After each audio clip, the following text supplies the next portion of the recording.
Good evening, I'm ZSH Plays and welcome to Tekton Zoo episode 20. Wow, that is a big number. I'm having so much fun building this zoo. I'm so happy that people are watching me do it and enjoying it, so thank you so much for continuing to do so. So, big number, big episode. Today we're going to finish Tekton Jungle. So we've got the sun bears, the red ruff lemurs and the pygmy hippos, and then we have this big old space in the middle with nothing in it. So today we're going to fill that with 3 new animals, so I hope you enjoy it. So way back in episode 12 when we started the jungle, I talked about how I wanted it to be as much like a real jungle as possible, considering that we're outside in a zoo in England, which is a bit limiting. So lots of trees and trying to get the trees to interact with the path in some way. Obviously with the lemurs and the bears, you can't really have trees coming out of their habitat and going into the paths for obvious reasons. So this central area is where we're really going to try and make that happen. So we're going to get a lot of trees in here, and I'm going to make some custom trees to match the reference image that I've been looking at when I've created this. But first of all, let's talk about what animals we're going to have in here. So obviously nothing that can climb, that's going to cause issues. So the 2 main animals in this mixed habitat are going to be Malayan tapirs and Babirusa, neither of which I've ever used before, so I'm very much looking forward to adding those. I really wanted to have cassowaries as well because they're so cool and they're so colourful, but I didn't think the avian equivalent of a velociraptor and little piggies would be a particularly good idea to keep together. So I've put some more peafowl in instead, just to add a splash of colour, with the Babirusa being a sort of grey, I guess you'd say, and the Malayan tapirs being black and white. Beautiful as they are, they don't have a lot of colour, so I thought some more peacocks would add to the colour in here, and we've got a load of those in the forest at the moment. They are currently driving my keepers mad with their excessive defecation, shall we say. So it was good to actually get rid of a few of those from there and move them into here. So there's going to be 3 species in here altogether. And then later on we're going to add another animal in, an exhibit animal as well, which we'll get to later. So first thing to do, obviously with this being an English zoo, like I said before, is to get some indoor habitation for the tapirs. I mentioned, I think it was back in episode 12 or maybe later, that I've chosen the animals in this area carefully, so whilst they are all animals that live in the jungle, they're also all animals that can take fairly cold temperatures, but they'll all need somewhere to go when it is, freezing, etc. So I'm building shelters for all the animals. Babirusas are just going to have these little sort of pigsty things, executive pigstyes, and as we can see from up here, the Malayan tapir will have a much bigger enclosure. Tapirs need constant access to water because that is where they like to poop, apparently. If you don't give them permanent access to water, they will start to suffer from a medical condition that I'm not going to describe in this video. But look up their animal care manual if you really want to know more about that, if you dare. The first issue that we need to solve with this habitat is this part of the front here.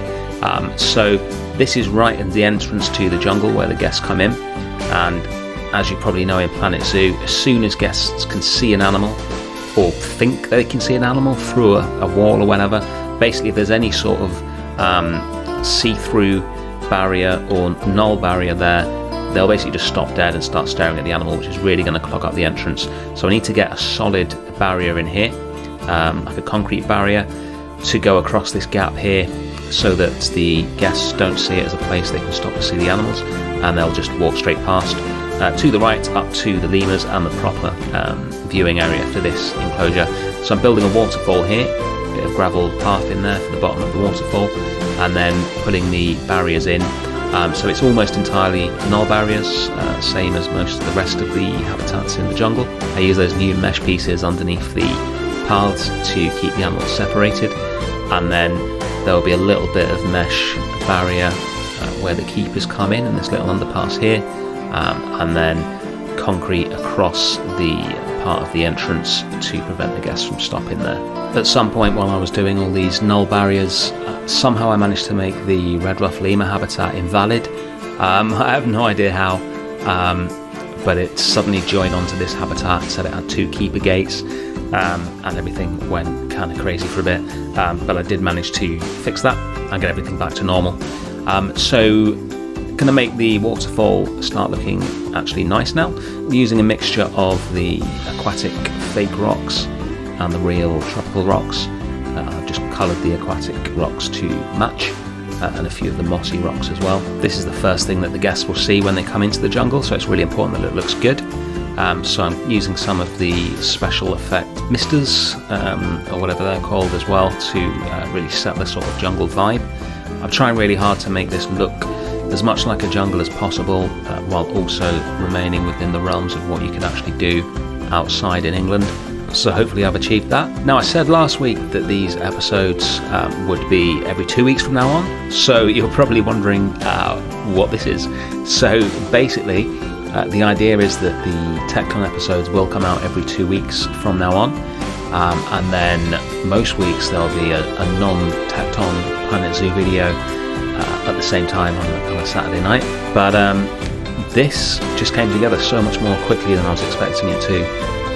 I thought with the 3 different species that I wanted to get in, and all the other stuff, that it would take longer than it did, but it didn't, and it didn't seem any point in waiting to upload it for a week when I like to have these videos out every Saturday. So I just went ahead and uploaded it anyway. Next week will be the first of my non-Tekton Zoo videos, which is an idea I've had for a while that I'm really excited about.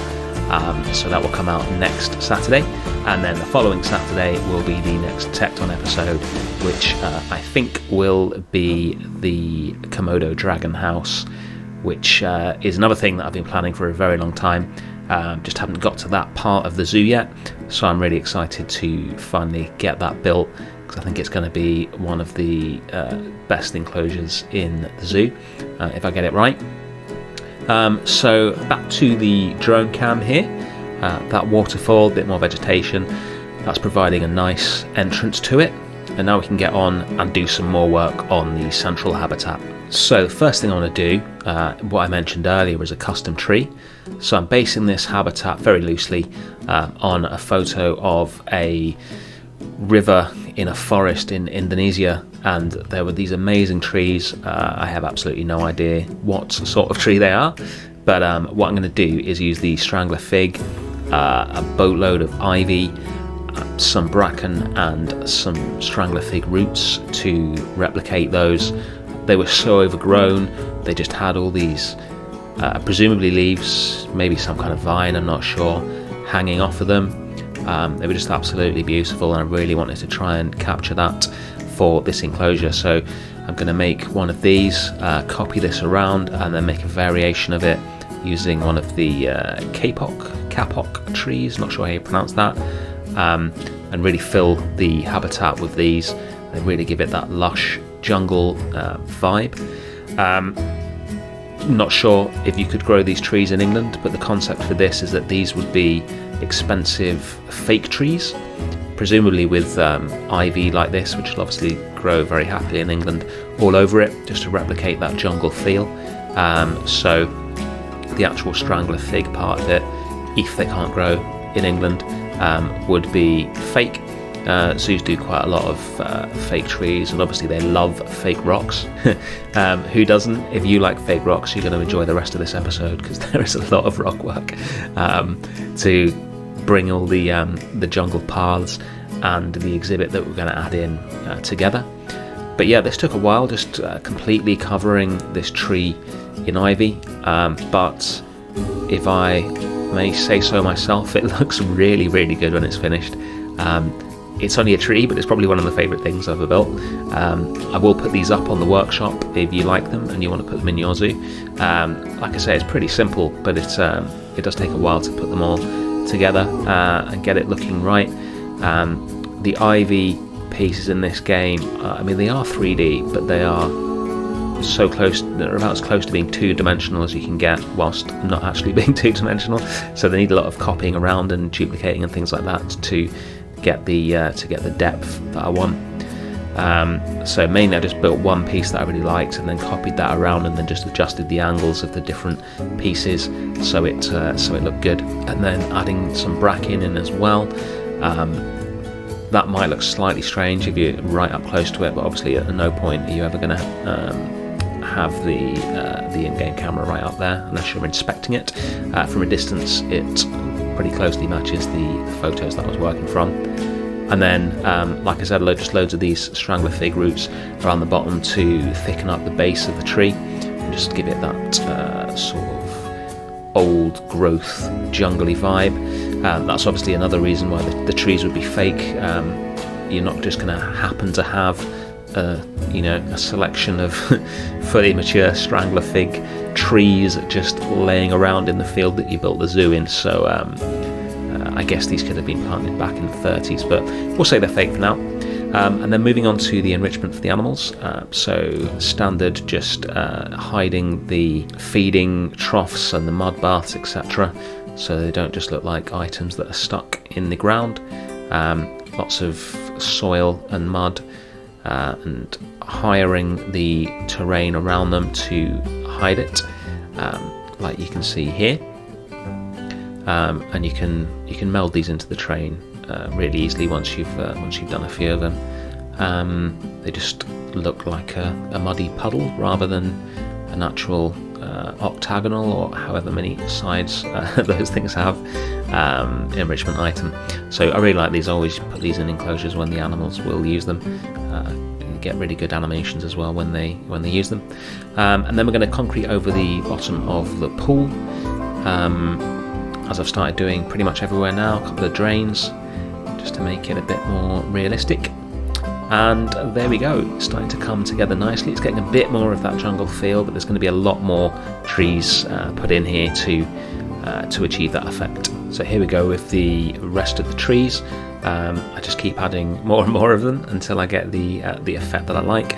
I don't want to fill the enclosure with trees because the guests need to be able to see the animals, but get quite a few in here. That's the kapok/kapok tree that we're going to add a lot more ivy, etc. to, just so they're not all the same.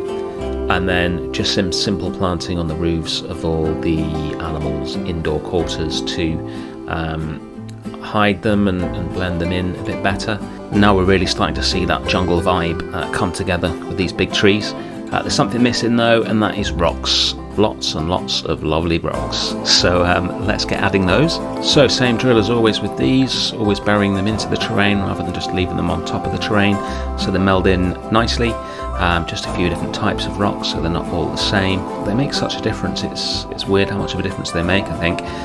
Putting a bit more greenery on top of the Malayan Tapir house, and now we're going to move on to the borders of the jungle. So this is what's going to separate the jungle from the area that's going to be next to it, that's to be announced. So again, copying the rocks from the opposite side of the jungle basically, and then editing them so they're not all just the same thing, copy and pasted, and so they're not blocking off the access for the keepers here.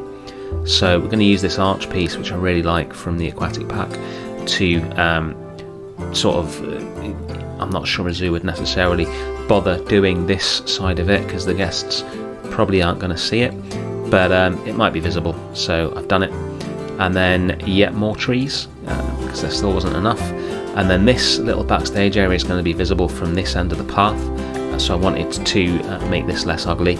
So some more planting on this trellis, and then a few more plants beside, just so that as the guests walk past this bit, which is after the pygmy hippos, it's not so ugly.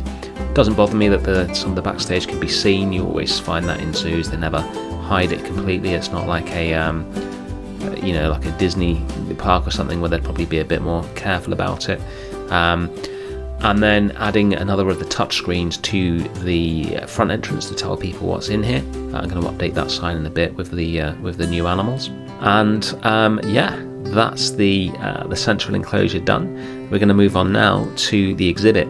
So we're going to be adding the giant Malaysian stick insect to the zoo, which again, this is the first time that I've used this animal. So some more rocks.